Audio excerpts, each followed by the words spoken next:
It's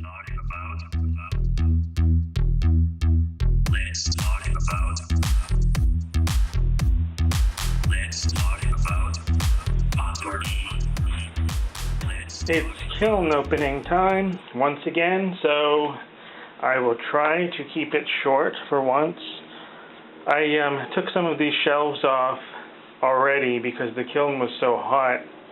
The shelving was really insulating it too much, so I was trying to speed it up a little bit. The kiln's been off for 16, 17 hours now, so it's pretty good to go. And I don't have any tiles in this kiln load for a change, so that'll be a rare treat to see something other than tiles. So I got some new glaze, and I have used the glaze before, but I got it in dry. So this is Coyote's Oasis Blue on speckled brown stoneware. I'm trying some leaf imprinting. This was done with an iron wash stain, and then wiped away, waxed, and then glazed. Now this glaze is very thick, and I was actually not sure that it was really supposed to be as thick as it actually is out of the bucket. So I did thin it down a little bit, and it is a little drippy. Got away with almost hitting the kiln shelf there, but I don't know what I'm going to be in for at the bottom of the kiln. I haven't seen what's down there, but it stayed pretty much where it's supposed to be. Didn't drip that much so far from what I've seen, so I'm pretty happy with it. It is a really nice blue, particularly on darker clays. This is an orchid pot. I showed one of these in the greenware stage in another video. So this was done on High Water's Earthen Red clay, which maxes out to a cone 5, and this was a cone 5. I noticed that it did warp a little bit in this firing. Could be because this glaze is so heavy and thick. Sort of is almost like pudding. When I put this in there, I pushed it down into the glaze, and it's just like pudding almost. That's how thick it is going on. But it really stayed put. This was fired this way, so this was what was touching the kiln shelf, and it would have dripped down, and it did not do that. So I'm pretty happy with that. It's an orchid pot with the 4 places to hang it up. I have 2 of those. I'll take the other one out. This one really warped a lot. You can kind of see that it's not really round anymore. Still okay though for a planter. I think those will do pretty well. And again, that's Coyote's Oasis Blue.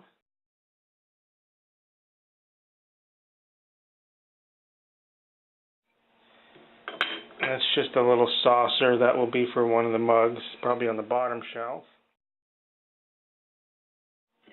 Here's another mug with the leaf imprinting. This was done with a Mexican sage leaf. They're good for printing. They are kind of long, so it was difficult to wipe away the glaze around it. I think it worked out pretty well.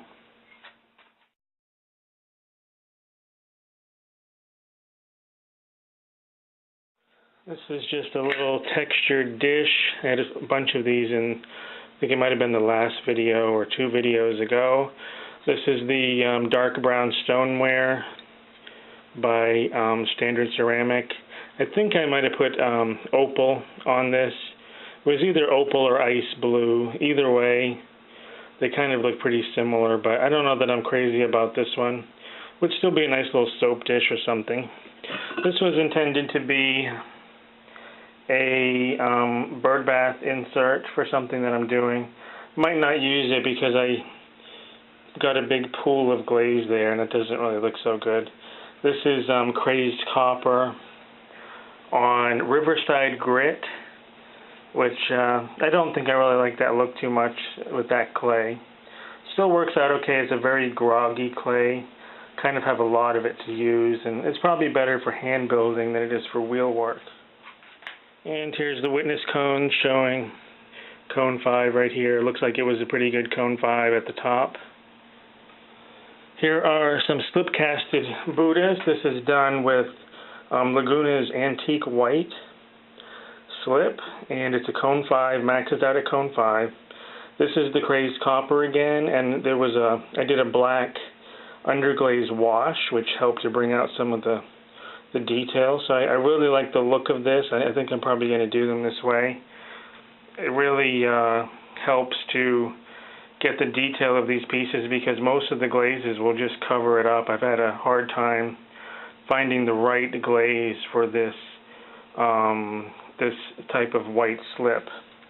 I have another type of slip that's a low fire, which is a little bit easier to use, but this white slip, besides the fact that it shrinks, I think like 17%, it just, I don't know, it's not compatible with all of the glazes. So I have 2 of those.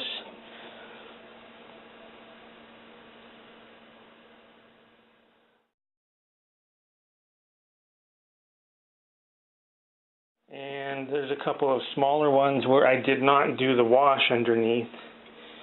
So it's just Crazed copper over the clay body, so you can kind of tell the difference maybe there.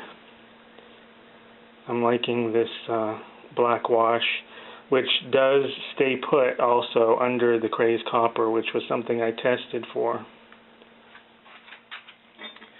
So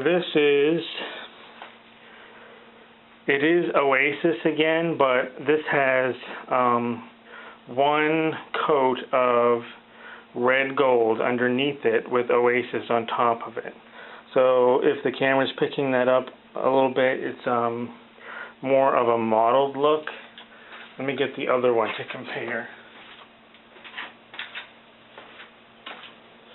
So this one was done just Oasis with nothing underneath it, and there's the one with the red gold. So definitely there is a difference there. It's on the exact same clay. So that's a nice look, a little bit more mottled. And I did a mug like that, which is on the bottom shelf. We'll have to take a look. Here's another little orchid pot. So this is Crazed copper over the earthen red clay, and this is a smaller pot with a dragonfly on it. So the Crazed copper is a little bit dull on this clay, but still works. It's just not as vibrant.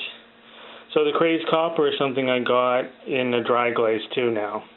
And it has a really nice consistency to it, and it's working really well, just like it is out of the jar, so it's been perfect.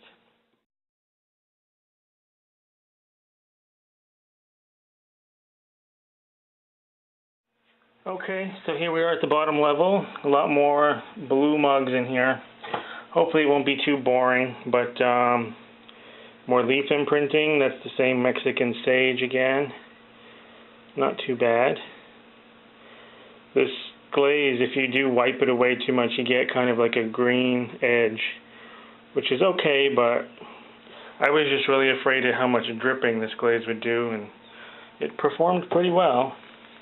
I might have to do a video just on the glazing, because it's really hard to believe how much or how thick actually the glaze is. So I kind of made a mistake on this one. Looks like I waxed too high above the line. I guess I could come back with a little bit more stain and refire this.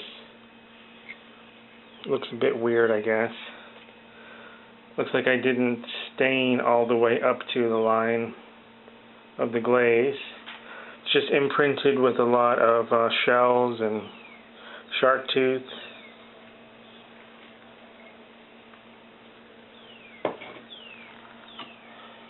And here's another one, and this one looks like I did the right way. So this is an iron wash. A few pieces stuck here, I have to sand those. This is an iron wash, which, you know, you can thin it down a lot or not so much, depending on how you want to do it. So it's a little dark. I think it probably works, though, with this blue.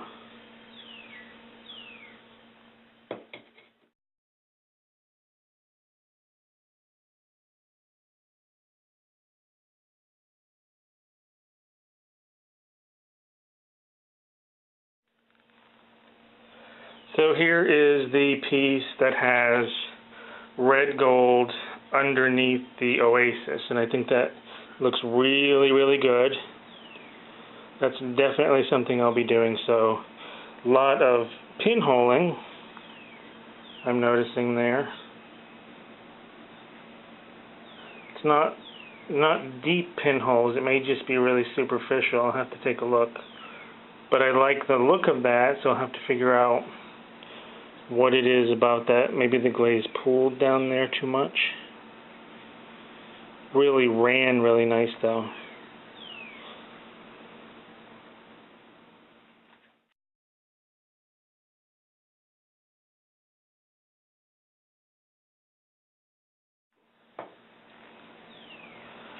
So this is dark brown clay with crazed copper.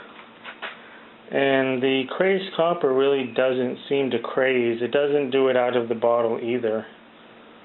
Maybe it needs to be a lot thicker than this. It's kind of a nice look though over the dark clay.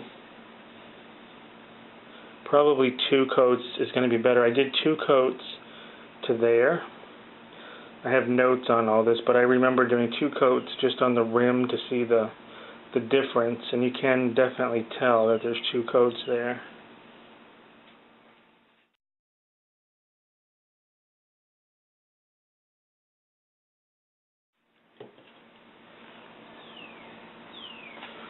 So this is something I'm happy to see, which is Oasis on the dark clay. That looks even better than it does on the speckled brown. Nice mottled appearance to it. Looks very vibrant on this clay. This is High Waters, no, actually Standard Ceramic 266.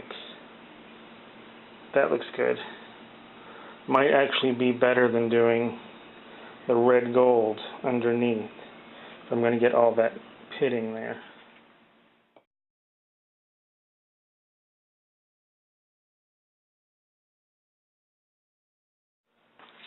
So the only thing that's left is just some test tiles. This is Oasis over Alabaster. Not too good. I got Alabaster as a dry glaze and very pitted. Kind of looks like it was maybe blistering a little bit or something, which I think means that it cooled down too quickly. Not real sure. Alabaster is a Mako glaze. Yeah, see it's got all those bumps on it. If that camera can pick that up or not. I've had that happen on a few other glazes. Maybe I need to water it down just a little bit more. I've read that blistering is usually because the cool down is too quick. Not much I can do about that in this kiln unless I turned it back on, being a manual kiln. So this is Alabaster over Oasis, and that's probably a little bit more acceptable. Has a nice little bit of run to it. I don't know why I'm getting that. Still is glaze there. I had that happen on one of the mugs too.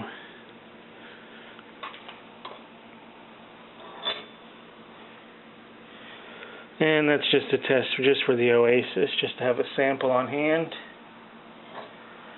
And crazed copper over the speckled brown clay. I notice it is crazing a little bit. The camera won't pick it up, but it is doing just a small amount of crazing there. That's about it for this kiln opening. It looks like it was a little bit cool on the bottom, so maybe that's also a factor. I will talk to you again in the next kiln opening. Thank you for watching.